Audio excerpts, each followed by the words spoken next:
લોકસભાને લઈને જૂનાગઢના સાંસદ રાજેશ ચુડાસમાનું નિવેદન। જૂનાગઢ બેઠક ઉપર પક્ષ ગમે ને ટિકિટ આપે, ભાજપની ભવ્ય જીત એ જ અમારો હેતુ। ભાજપનો દરેક કાર્યકર ચૂંટણી માટે તૈયાર છે। કમળનું ફૂલ ખીલે એ જ અમારો ઉદ્દેશ્ય છે અને હું પણ એક ભાજપનો કાર્યકર છું, એવું નિવેદન આપ્યું રાજેશ ચુડાસમાએ।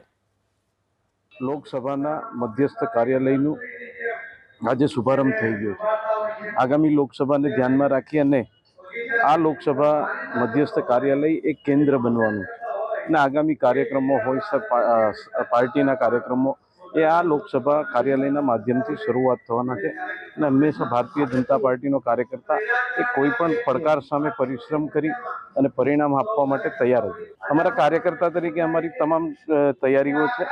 કોઈ પણ કમળનું ફૂલ લઈને આવશે, નિશાન લઈને આવશે, એ અમારો ઉમેદવાર હશે અને અમે એમના માટે કાર્યકર્તા તરીકે તૈયાર છે।